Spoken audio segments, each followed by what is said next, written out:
ಏನೂ ಇಲ್ರಿ ಇದ್ರಾಗ್ರಿ.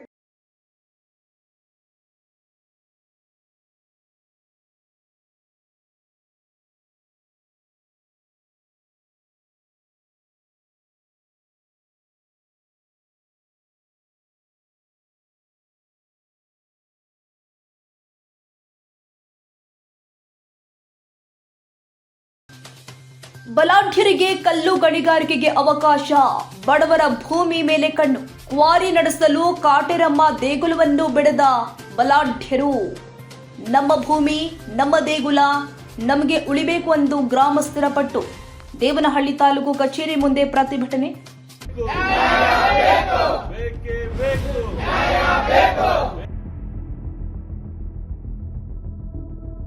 ದೇವನಹಳ್ಳಿ ತಾಲೂಕಿನ ಬ್ಯಾಡ್ರಹಳ್ಳಿ ಸರ್ವೆ ನಂಬರ್ 18ರಲ್ಲಿ ವಿವಾದ. ದೇಗುಲ ಅಡ್ಡಿ ಆಗಿರುವ ಕಾರಣ ಧ್ವಂಸಕ್ಕೆ ಪ್ಲಾನ್. ಈಗಾಗಲೇ ಇದೇ ಸರ್ವೆ ನಂಬರ್ನಲ್ಲಿ ಆಶ್ರಯ ಯೋಜನೆಯಲ್ಲಿ ಸೈಟ್ ಮಂಜೂರು, ಜನ ವಾಸಿಸಲು ಸೈಟ್ ಕೊಟ್ಟು ಈಗ ಕಲ್ಲು ಗಣಿಗಾರಿಕೆಗೆ ಅನುಮತಿ ಕೊಟ್ಟಿರುವ ಆಡಳಿತ, ಕಾನೂನು ಉಲ್ಲಂಘನೆ ಮಾಡಿ ಅವೈಜ್ಞಾನಿಕವಾಗಿ ಅನುಮತಿ ಕೊಟ್ಟಿರುವ ಅಧಿಕಾರಿಗಳ ವಿರುದ್ಧ ಸ್ಥಳೀಯರು ಗರಂ ಆಗಿದ್ದಾರೆ. ಕೂಡಲೇ ಅನುಮತಿ ಹಿಂಪಡಿಬೇಕು, ದೇಗುಲ ಸೈಟ್ ನಮಗೆ ಉಳಿಬೇಕು ಅಂತ ಆಗ್ರಹ. ಬೆಂಗಳೂರು ಗ್ರಾಮಾಂತರ ಜಿಲ್ಲೆ ದೇವನಹಳ್ಳಿ ತಾಲೂಕು ಕಚೇರಿ ಎದುರು ಪ್ರತಿಭಟನೆ. ಬ್ಯಾಡ್ರಹಳ್ಳಿ ಸರ್ವೆ ನಂಬರ್ 18ರಲ್ಲಿ ಸರ್ಕಾರಿ ಗೋಮಾಳ ಜಾಗ ಆಗಿದ್ದು ಅದು ಕಣದ ಜಾಗ ಆಗಿರ್ತದೆ. ಮತ್ತೆ ಅದ್ರ ಪಕ್ಕದಲ್ಲಿ 5 ಎಕರೆ 23 ಗುಂಟೆ ನಮ್ದು ಆಶ್ರಯ ಕಂಪನಿನಲ್ಲಿ ಮಂಜೂರಾಗಿ ನಮ್ ಜನಗಳಿಗೆಲ್ಲ ಹಕ್ಕುಪತ್ರ ಕೊಟ್ಟಿರ್ತಾರೆ. ಆ ಜಾಗದಲ್ಲಿ ಯಾರೋ ಬಲಾಢ್ಯರಿಗೆ ಆ ಬಂಡೆನ ಗ್ರಾಂಟ್ ಮಾಡಕ ನಮ್ಗೆಲ್ಲ 2 ಎಕರೆ 20 ಗುಂಟೆ ಪ್ರಪೋಸಲ್ ಕಳಿಸಿದ್ದಾರೆ. ನಾವು 2024 ಜನವರಿ ತಿಂಗಳಲ್ಲಿ ಅದಕ್ಕ ಮೈಟ್ಸಾಳ್ ಜುಲೈಯಲ್ಲಿ ತಾಲೂಕ್ ಆಫೀಸ್ ಅಲ್ಲಿ ಡಿಸಿ ಆಫೀಸ್ ಅಲ್ಲಿ ಮತ್ತೆ ಎಲ್ಲಾ ಕಡೆ ನಾವು ಅಧಿಕಾರಿಗಳನ್ನ ಭೇಟಿ ಮಾಡಿ ಊರ್ ಗ್ರಾಮಸ್ಥರೆಲ್ಲ ಒಂದು 200 ಜನ ಹೋಗಿ ಅದು ಮಾಡಬಾರ್ದು, ನಮ್ ಜನಗಳಿಗೆ ತೊಂದರೆ ಆಗ್ತದೆ, ಪಕ್ಕದಲ್ಲಿ ನಾವು ಕೃಷಿ ಚಟುವಟಿಕೆಗಳು ಮಾಡ್ತೀವಿ, ಪಕ್ಕದಲ್ಲಿ ತೋಟಗಳಿದೆ, ಆ ಧೂಳು ಬರೋದ್ರಿಂದ ನಮ್ಗೆ ತುಂಬಾ ತೊಂದರೆ ಆಗ್ತದೆ, ಹಸು ದನ ಕರಿಗಳು ಹೋಗಿ ಅಲ್ಲಿ ಸಾಯ್ತವೆ ಅಂತೆಲ್ಲ ಹೇಳಿದಿವಿ. ಆದ್ರೆ ಅವರೆಲ್ಲ ಪ್ರಪೋಸಲ್ ಮಾಡಿದ್ದಾರೆ. ಮತ್ತೆ ಅವ್ರನ್ನೆಲ್ಲ ಪ್ರಪೋಸಲ್ ಮಾಡಿ ಕಳಿಸಿ ನಾವು ಆ ಪಕ್ಕದಲ್ಲಿರೋಂತ ಒಂದು ದೇವಸ್ಥಾನ ಕಟ್ಟಿದೀವಿ. ಆ ದೇವಸ್ಥಾನ ತೆರವುಗೊಳಿಸಬೇಕಂತ ಹೇಳ್ಬಿಟ್ಟು ತಹಶೀಲ್ದಾರ್ ಸಾಹೇಬರು ಒಂದು ಆರ್ಡರ್ ಮಾಡಿದ್ದಾರೆ. ಅವ್ರು ನಾವ್ ಇಷ್ಟು ಜನ ಹೋಗಿ ಕೇಳ್ಕೊಂಡ್ರು ಒಂದು ಇದು ಮಾಡ್ಲಿಲ್ಲ, ನಾವು ತೆರವುಗೊಳಿಸ್ತೀನಿ ಅಂತ ಹೇಳ್ತಾರೆ. ಇದೇ ತಾಲೂಕಲ್ಲಿ ಒಂದ್ ಕಡಿಮೆ ಇದ್ರೂ ಒಂದು 1000 ದೇವಸ್ಥಾನಗಳು ಅನಧಿಕೃತವಾಗಿ ಸರ್ಕಾರಿ ಗೋಮಾಳದಲ್ಲಿ ಕಟ್ಟಿದ್ದಾರೆ. ಆದ್ರೆ ಅದ್ ಯಾವ್ದನ್ನು ತೆರವುಗೊಳಿಸ್ತಾ ಇಲ್ಲ ಇವರು ಅಧಿಕಾರಿಗಳು. ಆದ್ರೆ ಇವತ್ತು ನಮ್ದು ಬ್ಯಾಡ್ರಹಳ್ಳಿ ಗ್ರಾಮದಲ್ಲಿ ಕಟ್ಟಿರೋಂತ ಒಂದು ದೇವಸ್ಥಾನನ ತೆರವುಗೊಳಿಸ್ತೀನಿ ಅಂತ ಹೇಳ್ತಾ ಇದಾರೆ. ಯಾವ್ದೇ ಕಾರಣಕ್ಕೂ ನಮ್ ದೇವಸ್ಥಾನನ ತೆರವುಗೊಳಿಸಬಾರ್ದು. ಆ ಬಂಡೆ ಜಾಗ ಉಳಿಬೇಕು ನಮ್ಗೆ. ಆ ರಾಗಿ ಏನು ಬಡವರು ಕೃಷಿ ಚಟುವಟಿಕೆ ಮಾಡ್ತಾರೆ ಅದು ಶಾಶ್ವತವಾಗಿ ನಮ್ಗೆ ಉಳಿಬೇಕು. ಅಲ್ಲಿ ಬಡವರಿಗೆ ಏನು ಹಕ್ಕುಪತ್ರಗಳು ಕೊಟ್ಟಿದ್ದಾರೆ ಆ ಜಾಗನ ಉಳಿಬೇಕಂತ ಹೇಳಿ ನಾನು ಗ್ರಾಮಸ್ಥರ ಪರವಾಗಿ. ಸರ್ ಅದು ಅನಧಿಕೃತ ಏನಿಲ್ಲ, ಇದು 100 ವರ್ಷದಿಂದನೂ ನಮ್ಮ ಬಂಡೋಡಿ ಊರಿಲ್ಲ ಇದ್ದಾರೆ. ಕುರಿ ದೇವರು ಕಡಿಮೆ ಆದ್ರೂ 100 ವರ್ಷದಿಂದ ಮಾಡ್ತಾ ಇದ್ರಿ ನಾವು. ಏನು ಜಾನುವಾರುಗಳಿಗೆ ಕುರಿಗಳಿಗೆ ಏನು ಕಾಯಿಲೆ ಬಂದಾಗ ಅಲ್ಲಿ ಏನು ನಾವು ಎಲ್ಲ ಒಂದು ಇದ್ ಮಾಡಿ ಅದು ಕುರಿದು ಕಳ್ಳನ ಬಂಡೆ ಸುತ್ತು ಹಾಕಿ ನಾವೆಲ್ಲ ಇದು ಜಾತ್ರೆ ತರ ಮಾಡ್ತಾ ಇದ್ವಿ. ನಾವು ಇವತ್ ಕಟ್ಟಿರೋದಲ್ಲ, ಒಂದ್ 200-300 ವರ್ಷದಿಂದನೂ ಅದು ದೇವಸ್ಥಾನ ಅಲ್ಲಿದೆ. ಅಲ್ಲಿ ಕಲ್ಲು ಚಿಕ್ಕದ ಗುಡಿ ಇತ್ತು, ಇವಾಗ ನಾವು ಅದು ಇಟ್ಕೆನಲ್ಲಿ ಕಟ್ಕೊಂಡಿದೀವಿ ಅಷ್ಟೇ. ಇಲ್ಲ ಸರ್, ಇದು ಒಬ್ರು ವಿಜಯ್ ಕುಮಾರ್ ಅವ್ರ ಹೆಂಡತಿ ಹೆಸರು ಸರಸ್ವತಿ ಅನ್ನೋರಿಗೆ ಪ್ರಪೋಸಲ್ ಆಗಿದೆ. 2 ಎಕರೆ 20 ಗುಂಟೆ ನಾವು ತಕರಾರು ಅರ್ಜಿ ಕೊಟ್ರು. ಅಲ್ಲಿ ಏನು 90% ಹಕ್ಕುಪತ್ರಗಳಲ್ಲಿ ಏನಿದೆ ಒಂದು 30 ಅಡಿ ದೂರ ಇದೆ ಇದಕ್ಕೆ. ಅವ್ರು ಹೇಳ್ತಾರೆ ತಹಶೀಲ್ದಾರ್ ಸಾಹೇಬ್ರು ಅದು ಕಡಿಮೆ ಆದ್ರೂ 100 ಮೀಟರ್ ಇರಬಾರ್ದು ಅಂತಾರೆ. ಅಲ್ಲಿಗೆ 330 ಅಡಿ ಬರಬೇಕು. ಅಲ್ಲಿ 30 ಅಡಿ ದೂರಕ್ಕಿರೋದನ್ನ ಪ್ರಪೋಸಲ್ ಮಾಡಿ ಸರ್ಕಾರಿ ಅಧಿಕಾರಿಗಳು ಹಣದಾಸಿಗಳಿಗೆ ಈ ತರ ಕಳಿಸಿದ್ದಾರೆ. ಈ ತರ ಯಾವ್ದೇ ಕಾರಣಕ್ಕೂ ರಾಜಕೀಯ ದುರುದ್ದೇಶ ಇರ್ಬೋದು.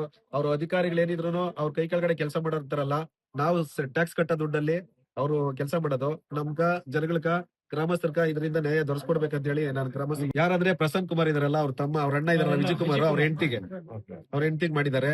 2 ಎಕರೆ 20 ಗುಂಟೆ ಮಾಡಿದ್ದಾರೆ. ಸರ್ ಇವ್ರು ಏನಾಗಿದ್ದಾರೆ ಅಂದ್ರೆ ಅಧಿಕಾರಿಗಳನ್ನ ಅವರೇ ಹಾಕ್ಸಿದ್ದಾರೆ ಇಲ್ಲಿಗೆ. ಅವ್ರು ದುಡ್ಡು ಕೊಟ್ಟು ಇಲ್ಲಿ ಹಾಕ್ಸ್ಕೊಂಡ್ ಬಂದಿರ್ತಾರೆ. ಇವ್ರು ಅವ್ರ ಮಾತ್ ಕೇಳಂತ ತರ ಕೆಲಸ ಮಾಡ್ತಿದಾರೆ ಎಲ್ಲ ಸರ್ಕಾರಿ ಅಧಿಕಾರಿಗಳು. ಇದು ಯಾವ್ದೇ ಕಾರಣಕ್ಕೂ ಸರ್ಕಾರ ಇದ್ರ ಮುಂದೆ ಎಚ್ಚೆತ್ಕೊಬೇಕು. 68 ವರ್ಷ ಆಗಿದೆ. ನಾವು ಚಿಕ್ಕ ಹುಡುಗರಾಗಿಂದ ಅಲ್ಲಿ ಸಿಕ್ಕದೊಂದು ದೇವಸ್ಥಾನ ಕಟ್ಟಿದ್ರಿ. ಅವತ್ತಿನಿಂದ ನಾವು ಕುರಿ ದೇವ್ರ ಮಾಡ್ಕೊಂಡೇ ಬಂದ್ರೆ ಈ ಸಿಕ್ಕ ದೇವಸ್ಥಾನ ಬೇಡ ಅಂತ ಹೇಳ್ಬಿಟ್ಟು ಇವತ್ತು ದೊಡ್ಡ ದೇವಸ್ಥಾನ ಕಟ್ಕೊಂಡಿದ್ದೀರಿ. ಅದ್ರ ಮ್ಯಾಗ ದುಡ್ಡು ತಕೊಂಡಿವ್ರು ಬಂಡೆ ತಕೊಂಡು ಪರ್ಮಿಷನ್ ತಕೊಂಡು ಇವತ್ತು ನಮ್ಗ ಜನಗಳಕ ಅನಾನುಕೂಲ ಮಾಡ್ತಾವ್ರೆ ಊರ್ ಜನನೇ. ಆದ್ರೆ ಇವಾಗ ನಮ್ಗ ಸೈಟ್ಗಳು ಇಲ್ಲ. ಸೈಟ್ಗಳು ಕೊಟ್ರೆ ಬಂಡೆ ಹೊಡ್ಯಕ್ ಆಗಲ್ಲ ಅಂತ ಇವ್ರು ನಮ್ಕ ಈ ಉದ್ದೇಶನೆ ಮಾಡ್ಕೊಂಡು ಕೊಟ್ಟಿರೋ ಹಕ್ಕುಪತ್ರಗಳನ್ನೆಲ್ಲ ಕಿತ್ಕೊಂಡು ಮನೇಲಿ ಇಟ್ಕೊಂಡ್ರು. ಅದ್ರಾಗೆ ಅದ್ರಾಗ ನಾನು ಒಂದು ಹಕ್ಕುಪತ್ರ ನಾನು ಮಡ್ಕೊಂಡಿದ್ದೆ. ಇಕ್ಕೊಂಡಿದ್ರು ಊರಿನ ಜನನೇ ಅಧಿಕಾರಿಗಳು. ಹೆಸರೇ ಹೇಳ್ಬಿಡ್ತೀನಿ, ಎಸ್ ಆಂಜನಪ್ಪನು ಮಡ್ಕೊಂಡಿದ್ದ. ಅದ್ರ ಇವತ್ತು ನಾನು ಒಂದ್ ಜೆರಾಕ್ಸ್ ಹಾಕ್ಸ್ಕೊಂಡ್ ಮಾಡ್ಕೊಂಡು ವಿಧಾನಸೌಧ ಗಂಟ ಹೋಗಿ ಹೋರಾಟ ಮಾಡ್ಕೊಂಡು ಸಿದ್ದರಾಮಯ್ಯನೋ DK ಶಿವಕುಮಾರ್ ಇವರು ಮುನಿಯಪ್ಪನು ಎಲ್ಲಾ ಕಡೆಯಿಂದ ಆರ್ಡರ್ ತಂದಿದ್ದೀನಿ. DC AC ಗಂಟ ಹೋಗಿದ್ದೀನಿ, ತಹಸೀಲ್ದಾರ್ ಗಂಟನೂ ಬಂದಿದ್ದೀನಿ. ಇವತ್ ನಮ್ಗ್ ನ್ಯಾಯನೇ ಸಿಗ್ತಾ ಇಲ್ಲ ಸರ್. ಯಾದ್ರು ನಮ್ ಬಡವ್ರ ಬಗ್ಗರ್ನ ಮುಂದರಿಯಕ್ ಬಿಡ್ತಾ ಇಲ್ಲ. ಬ್ಯಾಡ್ರಳ್ಳಿ ಜನ ಎಲ್ಲನ ಉಂಟ, ಅವರು ದುಡ್ಡು ತಕೊಂಡ್ ತಿಂದವ್ರ ಸರ್. ದುಡ್ಡು ತಕೊಂಡ್ ತಿಂದಿರೋ ಹೊತ್ತಿಗೆ ಇವತ್ತು ನಮ್ ಕಡೆ ನ್ಯಾಯ ಮಾತಾಡ್ತಾ ಇಲ್ಲ. ಬಂಡೆ ಉಳಿಬೇಕು ನಮ್ಕ. ನಾವ್ ಸೈಟ್ಗಳು ಬರ್ಬೇಕು. ಬಡವ್ರ ಬಗ್ರು ನಾವೇನು ತೊಂದ್ರೆ ಕೊಟ್ಟಿರ್ಲ, ಆದ್ರೆ ಬಡವ್ರ ಬಗ್ಗರ್ ತೊಂದ್ರೆ ಕೊಡ್ತಿರೋರು ನಮ್ಮೂರ್ ಜನದಾಗ ಎಸ್ಸಾಂಜಿನಪ್ಪನ ಮಾತ್ರ. ಬಿಎನ್ಆರ್ ಪಬ್ಲಿಕ್ ಸ್ಕೂಲ್ SSLC ಫಲಿತಾಂಶದಲ್ಲಿ ಭಾವನಾ TS 625ಕ್ಕೆ 625 ಅಂಕಗಳನ್ನು ಗಳಿಸುವ ಮೂಲಕ ರಾಜ್ಯಕ್ಕೆ ಪ್ರಥಮ ರ್ಯಾಂಕ್ ಪಡೆದ ಶಾಲೆ ಎಂಬ ಹೆಗ್ಗಳಿಕೆಗೆ ಭಾಜನವಾಗಿದೆ. 2026-27ನೇ ಶೈಕ್ಷಣಿಕ ಸಾಲಲ್ಲಿ ಮಾಂಟೆಸರಿಯಿಂದ 10ನೇ ತರಗತಿವರೆಗೆ ಪ್ರವೇಶಾತಿಗಳು ಪ್ರಾರಂಭ ಆಗಿದ್ದು, ಕೆಲವು ಪ್ರವೇಶಾತಿಗಳು ಲಭ್ಯ ಇದೆ. ಪ್ರತಿಭಾನ್ವಿತ ಮಕ್ಕಳಿಗೆ ವಿದ್ಯಾರ್ಥಿ ವೇತನದ ಸೌಲಭ್ಯ ಇದೆ. ಒಮ್ಮೆ ಭೇಟಿ ನೀಡಿ. BNR public school, Babanna layout, Mallasandra, T Dasarahalli, Bengaluru.